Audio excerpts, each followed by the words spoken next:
chegaram a Betfage, ao Monte das Oliveiras, enviou então Jesus 2 discípulos, dizendo: ide à aldeia que está de fronte de vós, e logo encontrareis uma jumenta presa e um jumentinho com ela.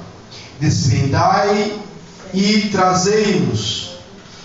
E se alguém vos disser alguma coisa, dizei que o Senhor precisa deles, e logo vos enviará.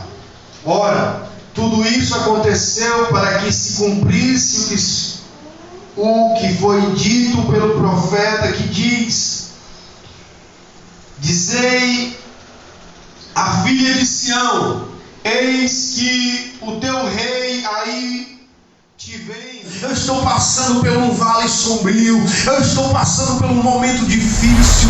Ei, meu irmão, deixa eu te dizer, se passaram muitos e muitos anos para que essa profecia se cumprisse, e o pior ainda é que nós estávamos vivendo um tempo de treva, um tempo de silêncio.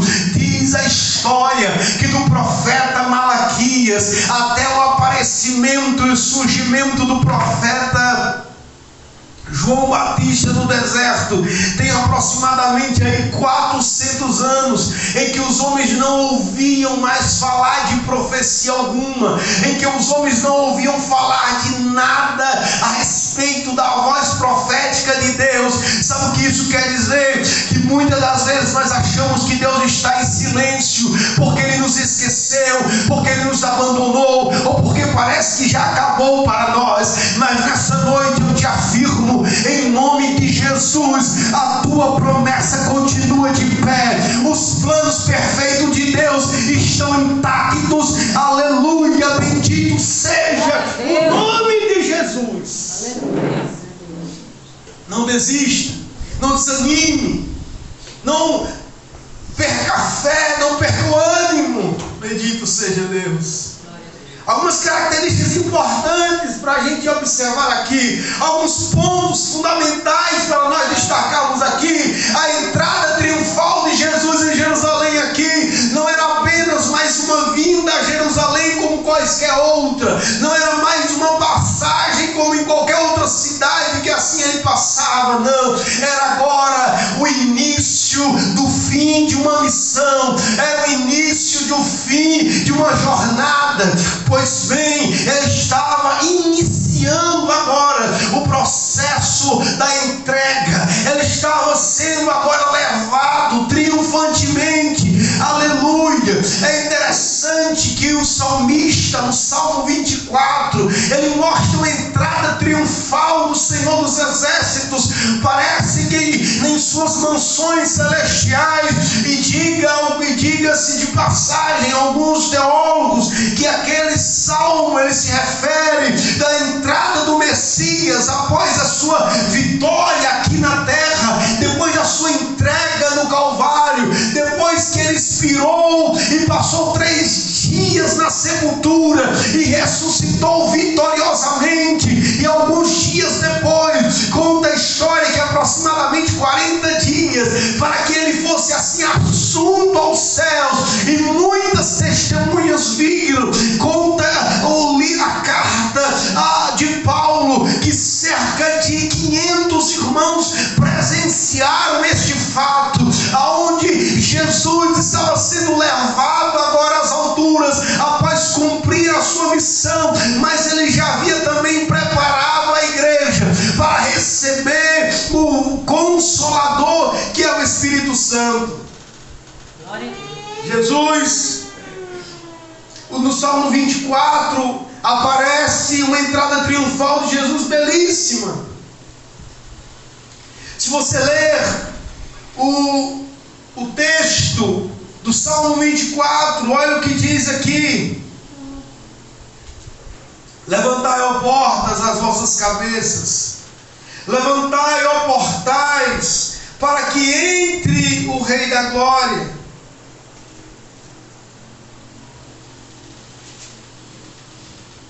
Versículo 7.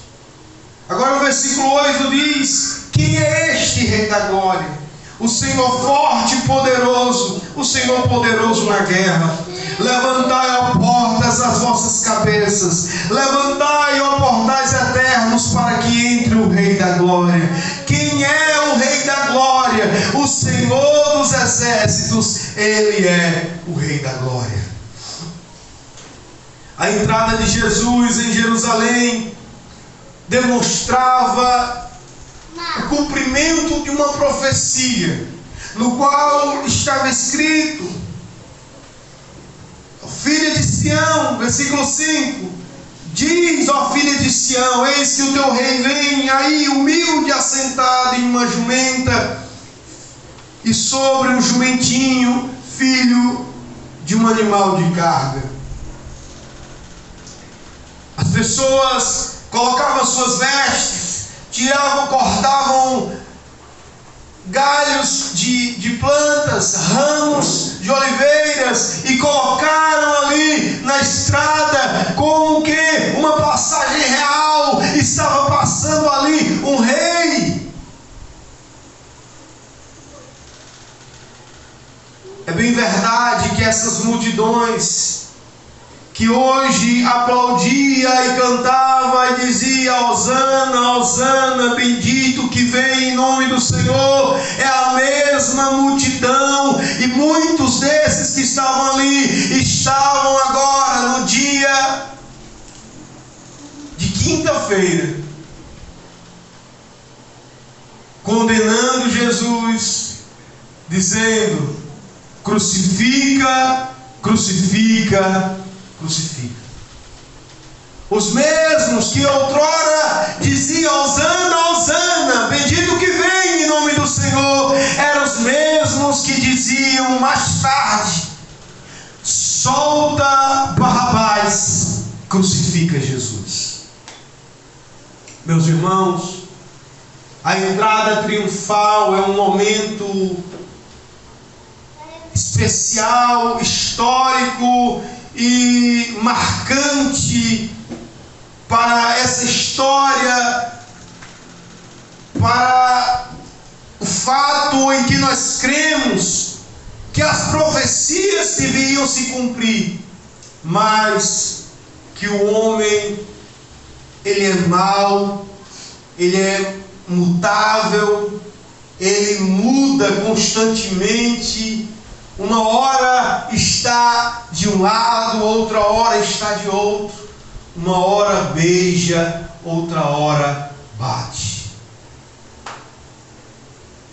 A entrada triunfal de Jesus demonstra o quanto nós somos frágeis. Em algum momento estamos ali observando aquele que vem em nome do Senhor, mas daqui a pouco estamos sem entender, porque ele havia dito: eu vou derrubar esta casa e em 3 dias eu reedificarei. E muitos estavam ali sem entender, muitos estavam ali pensando: como ele vai fazer isso? Jesus havia dito: a minha casa será chamada casa de oração, mas vós converteram, construíram, edificaram o convívio de ladrões. Nós estamos vivendo um tempo difícil. Nós estamos vivendo um tempo difícil, onde o Evangelho ele tem sido mercadejado, tem se tornado um comércio com muita frequência, e as pessoas parece que acham que ir à igreja é apenas um lugar em 2 aspectos importantes para eles.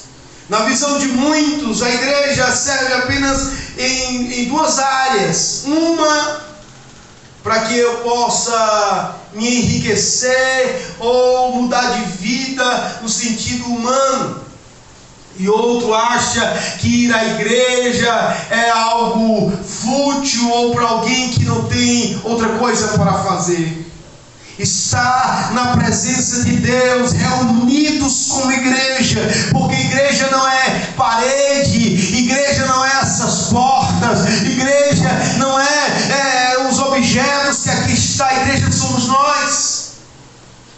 quando nos reunimos em nome de Jesus, nos reunimos com o propósito de exaltar, glorificar e bendizer o nome de Jesus e declarar: Ele vive e em breve voltará.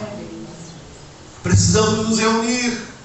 Precisamos nos reunir na casa da irmã, na casa do irmão. Precisamos nos reunir de lugar em lugar, de praça em praça, em locais públicos, em lugares abertos, em praças. Precisamos estar também nos hospitais, nos presídios. Precisamos estar falando de Jesus às pessoas que necessitam. Precisamos ser igreja mais do que ir a uma igreja. Jesus, ele mostra aqui na entrada triunfal que a profecia estava se cumprindo, que a sua missão estava no caminho correto. Versículo de número 2, Jesus ele ordena a 2 discípulos, dizendo: Ide à aldeia que está de frente de vós. Vocês encontrarão ali uma jumenta presa e um jumentinho com ela. Desprendei e trazei. E se alguém perguntar a vocês alguma coisa, dizei: o Senhor precisa deles e logo os enviará.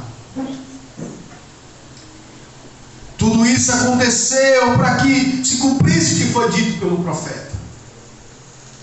Mas o que eu preciso entender, amados irmãos, é que a entrada triunfal de Jesus, ela não é apenas um momento comum qualquer. Ele é um momento significativo, especial. É uma nova jornada, é um novo momento, é uma abertura de uma nova página, é uma abertura de um novo momento no ministério de Jesus para o cumprimento da sua missão. Deixa eu te dizer uma coisa nessa noite, minha irmã, meu irmão. É preciso você e eu vivermos o novo de Deus. É preciso vivermos um momento diferente. É preciso vivermos a história que Deus tem escrito para a minha vida e para a sua vida. Não esqueça em nenhum momento que os planos de Deus são perfeitos. E Deus, Ele não erra, Ele não falha, Ele não tarda, Ele tem feito tudo na hora certa. Sabe o que Deus está dizendo para mim e para você nessa noite, nessa passagem? Olha, filho meu, olha, filha minha, é necessário vivermos uma nova etapa. É necessário vivermos um novo momento. Aí você pode perguntar: mas como acontecerá? Como será isso? E eu te digo: não se preocupe com as perguntas, não se preocupe com o que pensam as pessoas, não se preocupe com o que as pessoas acham, não se preocupe com o que as pessoas dizem. Apenas siga a direção de Deus e certamente você será bem esclarecido no propósito dele. Aleluia. Porque muitas das vezes nós estamos mais preocupados com o que as pessoas pensam do que o que Deus quer. Sair, desamarrar o jumento, levar a Jesus.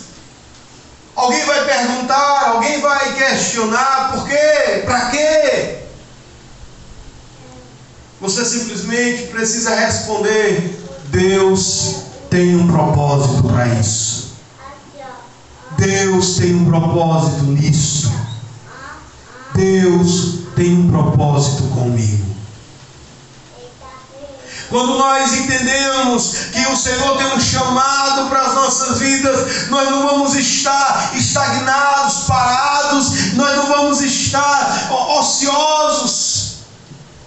Não, nós vamos estar ativos, proativos, atentos, obedientes, ativos. texto diz, versículo 6, indo os discípulos e fazeram como Jesus lhe ordenara. Versículo 7 diz, trouxeram a jumenta e o jumentinho, e sobre eles puseram suas vestes, e fizeram-nos assentar em cima dele. E muitíssima gente estendia suas vestes pelos caminhos, e outros cortavam ramos de árvores e espalhavam pelo caminho. Louvado seja Deus. Meus amados irmãos, quando Jesus ensina aos discípulos acerca desta parábola, quando no capítulo 15 de João está escrito: eu sou a videira verdadeira e o meu pai é o agricultor.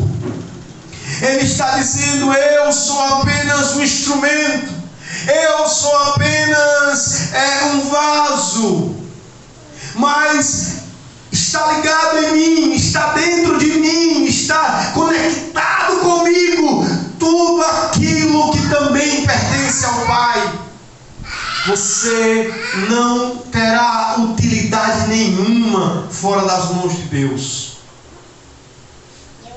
Não brinque com o propósito de Deus na sua vida. Não brinque com o chamado de Deus na sua vida. Não brinque com os planos de Deus na sua vida. Tem gente que está sempre adiando: não, amanhã eu sirvo a Deus. Não, amanhã eu sirvo a Deus. Não, amanhã eu volto para Jesus. Não, amanhã eu vou fazer. Então, não, deixa para a próxima semana. Deixa para o próximo mês. Deixa para o próximo ano. E assim, muitas das vezes nós vamos fazendo promessas, planos e planos e planos, e nunca nos decidimos naquilo que Deus quer. Jesus, ele é enfático em dizer: toda vara que está em mim e não der fruto, corta. Você sabe o que acontece com um galho cortado? Ele vai secar. Galhos secos são amontoados em um lugar, e em algum momento alguém vai chegar e tocar fogo, e ali vai acabar tudo. Deixa eu dizer uma coisa para você, meu irmão: os teus planos, os teus projetos, eles não podem virar cinzas nesse mundo. Eles não podem virar fumaça neste mundo. O Senhor, ele diz ao profeta Isaías: olha, assim como a terra, assim como os céus, aliás, é mais altos do que a terra, assim como os céus estão mais altos do que a terra, assim são os meus planos mais altos do que os seus. Os meus pensamentos são mais altos do que os seus. Amados,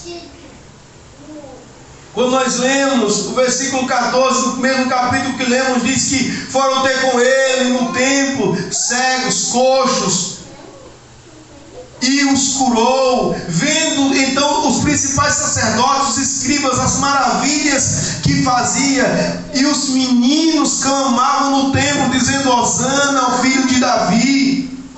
E eles se indignaram-se. Olha, é impossível. O inimigo, ele vai ficar furioso quando Deus estiver trabalhando na tua vida.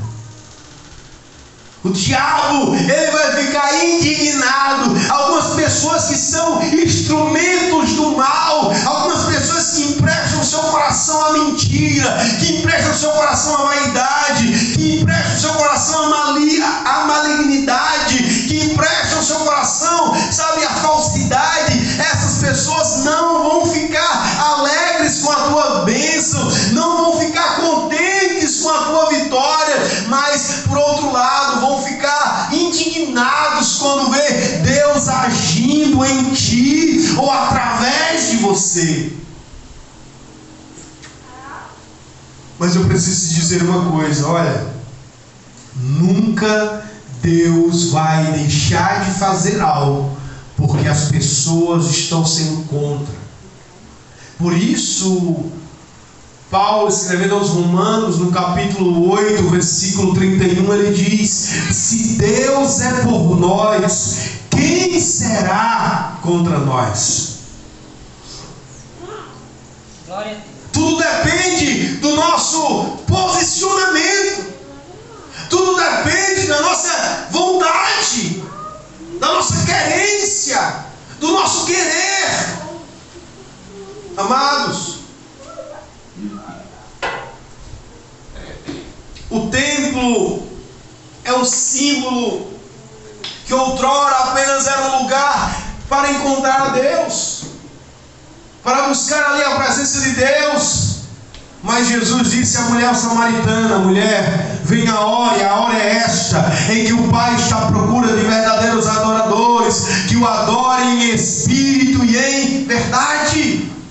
Você passou a ser templo. Paulo escrevendo, ele diz: não sabeis vós que sois templo do Espírito Santo, e que o Espírito de Deus habita em vós?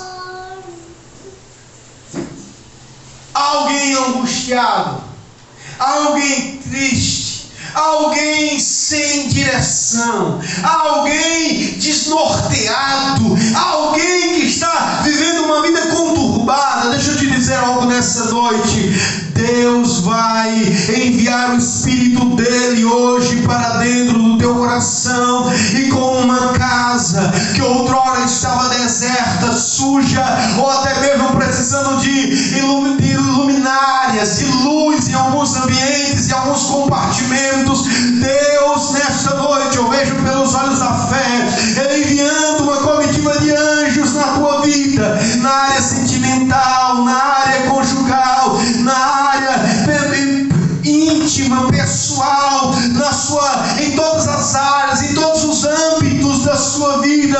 O Senhor vai te dando discernimento, o Senhor vai te dando sabedoria, o Senhor vai abrindo o teu entendimento. E aí Deus diz para você nessa noite: você não vive na tua vontade, você precisa viver a minha vontade. Você não pode viver, sabe, o pensamento do mundo, você precisa viver o pensamento da palavra de Deus. Lâmpada para os meus pés é a tua palavra, e luz para os meus caminhos. Essa entrada triunfal é exatamente o início de uma jornada de sacrifício. Deixa eu te dizer uma coisa, meu amado irmão: não haverá vitória sem sacrifício, não haverá vitória. Não existe evangelho de oba-oba para uma vida de salvação eterna sem sacrifício. Jesus, ele diz na sua palavra: aquele que quer vir após mim, negue-se a si mesmo, tome a sua cruz e siga-me.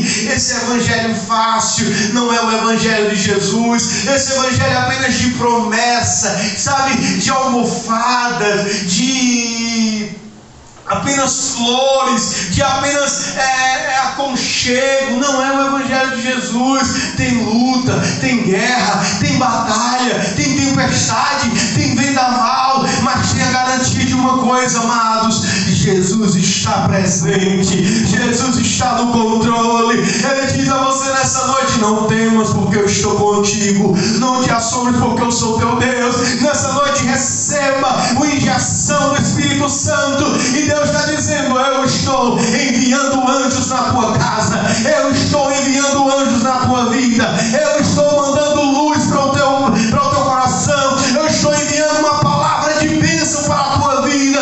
Aleluia! Nenhum mal te sucederá, praga alguma chegará à tua tenda. Eu vejo Deus quebrando correntes, eu vejo Deus quebrando cadeias, eu vejo Deus desfazendo agrilhões nessa noite, e Deus está dizendo: eu estou no controle, eu estou na frente, eu estou no controle. Bendito seja Deus. Jesus entra, a promessa se cumpre, a palavra se cumpre, tudo está à mostra, tudo está evidente, tudo está claro, que tudo está no script de Deus, tudo está, louvado seja Deus, dentro daquilo que o Senhor já tinha preparado. Alguém pode até pensar, mas pastor, eu não pensava que 2024 ia ser assim. Comecei o ano tão bem, mas já passaram-se apenas 3 meses e parece que de alguns dias para cá a coisa começou a virar de cabeça para baixo. A coisa começou a trazer um desgosto, uma tristeza. Oh, meu Senhor da glória, Deus te diz nessa noite: filho, filha, abra a tua boca para cantar, abra a tua boca para adorar, abra o teu coração para engrandecer o nome de Jesus, porque a alegria do Senhor é a nossa força. A alegria do Senhor é a nossa força. Quando você canta, quando você exalta, quando você glorifica, você está dizendo: Ele é maior, Ele é maior, Ele é maior, e Ele está no controle de tudo. Bendito o Rei que vem em nome do Senhor. Perguntaram: quem é Ele? Quem é Ele? Porque cantavam dizendo: Hosana, o filho de Davi, bendito que vem em nome do Senhor. Era o profeta, era o Messias, era o cumprimento das Escrituras. No versículo de número 10 diz: quem é este? E eu quero concluir essa palavra te perguntando nessa noite: quem é Jesus para você? Quem é Jesus para você? Jesus ordenou aos seus discípulos que saísse de aldeia em aldeia, de lugar em lugar, e anunciasse o reino de Deus. Quando voltaram, regressaram em 70, eles cantavam alegremente, eles diziam com entusiasmo: em teu nome até os demônios se submeteram. Jesus disse: não se alegrem, porque os demônios se submeteram. Porque eu vi Satanás cair do céu como um relâmpago. Alegre-se, portanto, porque o nome de vós está escrito no livro da vida. Glória a Deus. Olha, nada é mais importante do que a tua salvação. Nada. Você pode perder tudo, mas não perca a graça de Deus que está sobre ti. Ah, pastor, mas eu não aguento mais, eu vou abandonar Jesus por causa dessa luta. Se você abandona Jesus, você vai continuar com a luta e vai perder o bem mais precioso que você tem, que é Jesus. A luta não é por causa de Jesus. A luta é exatamente um propósito para nos provar. Mas a Bíblia diz que Ele só prova quem Ele ama. Ele só prova quem Ele quer aprovar. Muitas pessoas olhavam para você em algum momento, olhavam para mim e diziam: essa daí não vai ser nada na vida, essa daí nunca vai sair dessa situação.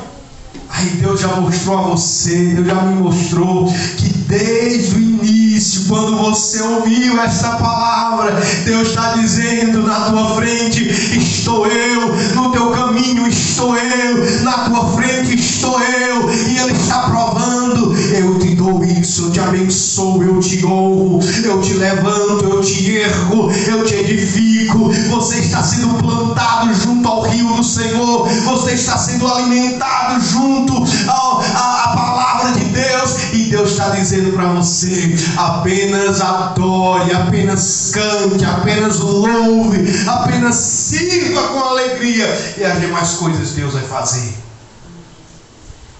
Muitas das vezes nós somos imediatistas, e muitas das vezes nós somos muito apressados, porque parece que nós não sabemos quem é Ele.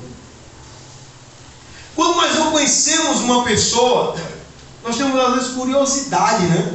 Rapaz, eu queria conhecer fulano de tal, ouço tanto falar dele, mas não sei quem é. Quero conhecer fulano de tal, quero conhecer ele, mas não sei quem é.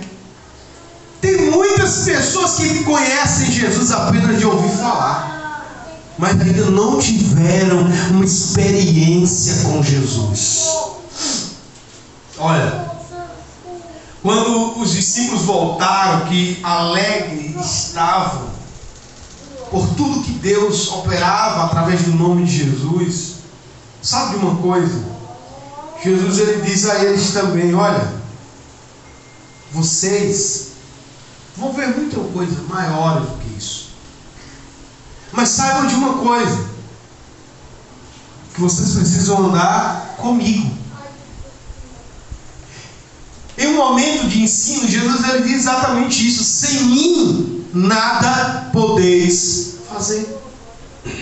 Não é pelo seu braço, não é pela sua força, não é pelo teu querer, não é pelo teu ego, não é pelo teu querer, não é pela tua força, não é pelo teu conhecimento, não é pela tua influência, mas é pela presença de Deus, é pela vontade de Deus, é com a ajuda do Senhor. Como disse a minha mãe aqui, até aqui lhe ajudou o Senhor, e de fato até aqui nos ajudou o Senhor. Perguntaram, e Jesus pergunta aos discípulos: que dizem os homens ser eu? Que os homens dizem que eu sou? Uns diziam: tu és Elias. Ele é Elias. Outros dizem: não, ele é Jeremias. Outros dizem: ele é algum dos profetas. Jesus perguntou: e vós? Para vós, quem eu sou? Pedro, pelo poder do Espírito Santo, porque o próprio Jesus declara isso: não foi a carne e o sangue que te revelou, mas meu Pai que está no céu. Ele declara e diz: tu és o Cristo, Filho do Deus vivo. Quando Jesus estava no barco com os discípulos, a multidão, aliás, os discípulos estavam com medo por causa da fúria do mar, do vento. Lembra daquela tempestade? O barco de um lado para o outro, em tempo de afundar. Jesus é acordado, o discípulo chama ele estava deitado no barco assim, né? Chamaram Jesus: Senhor, não te importa que pereçamos, acorda, nós vamos morrer. Jesus se levanta, acalma o vento, acalma o mar, acalma a tempestade, e eles dizem: quem é este que até o vento e o mar lhe obedece? Quem é esse? Quem é Jesus? Ele não é apenas um milagreiro, ele não é apenas um ser espiritual, não. Ele é o Deus Todo-Poderoso.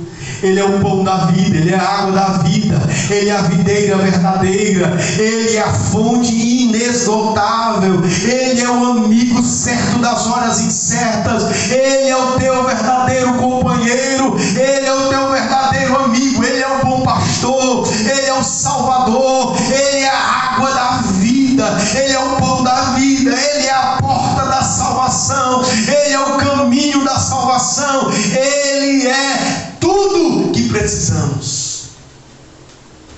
Ele não é apenas algo descartável, não, de maneira nenhuma.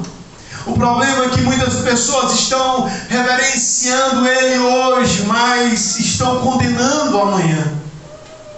Estão honrando Ele hoje, estão desonrando Ele amanhã.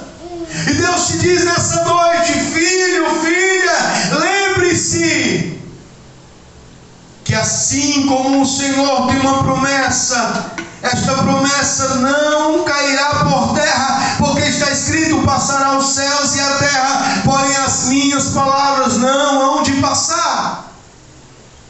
Então não esqueça, meu irmão, o Senhor, Ele é hoje, está escrito, carta aos Hebreus, Jesus é ontem, hoje e será para sempre. Jesus não mudou. Jesus é o mesmo. Eu quero concluir nessa noite dizendo: olha, a entrada de Jesus em Jerusalém é um marco nas nossas vidas para entendermos que Jesus tem um recomeço. Jesus, ele tem uma nova etapa. Jesus, ele tem um cumprimento perfeito. Ele cumpre as palavras, as profecias. Ele cumpre o que falou. Ele cumpre o que ele preparou. Não se turbe o vosso coração. Não se atemorize. Não se desespere. Mas hoje mesmo, ouvindo essa palavra de Deus, renda-se a Jesus. Volte-se para Ele e diga: Ele vem em nome do Senhor. Ele é o Senhor da minha vida. Ele é o Salvador da minha alma. Bendito seja Deus. Que Deus em Cristo nos abençoe, em nome de Jesus.